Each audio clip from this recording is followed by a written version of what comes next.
All throughout history, many great minds have walked the earth. Socrates, Isaac Newton, Albert Einstein, and that's just to name a few. Intellectuals have contributed greatly to the fields of science, philosophy, math, art, and much, much more.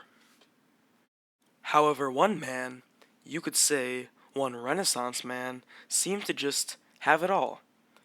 Leonardo da Vinci was an Italian polymath who is credited as an inventor, artist, architect, scientist, mathematician, engineer, anatomist, geologist, astronomer, botanist, writer, historian, poet, musician, and cartographer.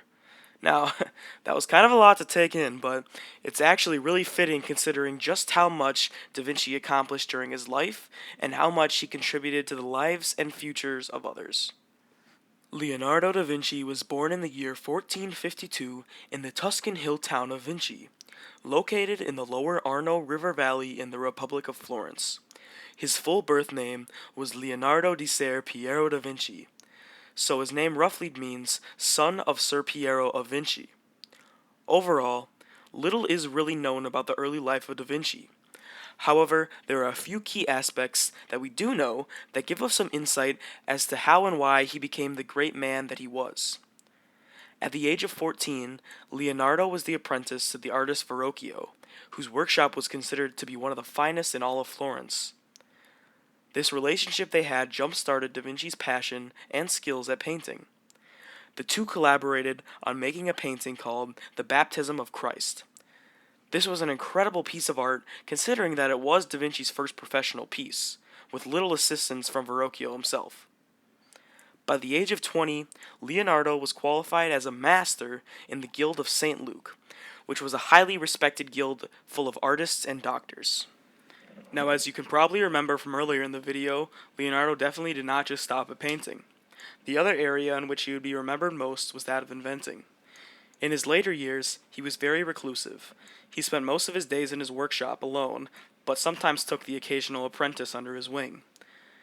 He spent time tinkering with his various creations and sketching out plans for future ones. He kept all of his thoughts down in various notebooks. Because he was so intelligent, he had a very overactive mind. He sometimes just wrote backwards for the fun of it. It was an extra mental challenge for him. He was often tasked by the various nobles of Italy to invent military technologies for them. Leonardo would often sketch up incredibly complex machines of destruction that would never actually come to fruition. Most of his actual creations haven't really survived the test of time. Aside from his most famous paintings, the Mona Lisa and the Last Supper. The Mona Lisa is currently heavily protected within the walls of the Louvre Art Museum in France, and the Last Supper currently resides within the Basilica di Santa Maria del Grazi in Milan, Italy. In the year 1517, Leonardo da Vinci was invited by King Francis I to live in the Chateau of Clos near Amboise in France, where he spent the last 2 years of his life in luxury before passing away on May 2nd, 1519.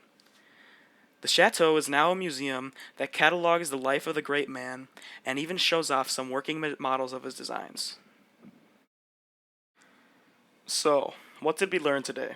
Leonardo da Vinci is widely considered to be one of the greatest painters to ever live. Da Vinci was centuries ahead of his time in terms of the wondrous inventions he created and sketched. He is quite possibly the first person in history to come up with a working plan for man-made flight, and is credited with the conception of many essential technologies we have today, such as the parachute, helicopter, tank, scuba diving gear, bicycle, and much, much more. So we have Leonardo to thank for many aspects of our life today that we take for granted. But, what if we didn't? What if Leonardo da Vinci was never born? What would be different about life as we know it? Well, that's the question that I'm here to answer. To put it simply, a lot would be very different. I believe that we would be extremely behind in terms of our advancement as a society due to the lack of influence from Leonardo da Vinci. Some of the concepts that he was thinking of and putting into motion in the 1500s could have not even been imagined for hundreds of years later than that. Without Da Vinci to spark the beginnings of many fields of science, art, math, and engineering, we would be severely lacking for years to come. I believe that the field that would take the biggest hit is engineering. Da Vinci is considered the father of engineering by some. So essentially, without the influence of Da Vinci, our technology would advance at an extremely slow rate. And aside from varying economic strengths, countries would be equally primitive when it came to engineering up until communication on a global scale became fast and easy. But even still, the field wouldn't grow very quickly, with only concepts popping up here and there based off of little to no background knowledge. Without the strong basis of Da Vinci's works to back it up on, engineering would be an extremely slow advancing field. Besides just the fields of engineering and much others as a whole, an important event that would be completely postponed due to Da Vinci's absence would be the scientific revolution. This time period was one of the most crucial advances in human scientific history, and it wouldn't occur for years to come if it weren't for the precedents set by Da Vinci. Great scientists like Francis Bacon, Rene Descartes, Galileo Galilei, and Isaac Newton, all their talents would be completely wasted, and the world would have to wait to advance in the field of science as well. So, from these few examples, I think that it's very clear to see that without Leonardo da Vinci, our world would be a much different place. We would be very lacking in terms of technological advancement, and we would have less notable intellectuals for the history books.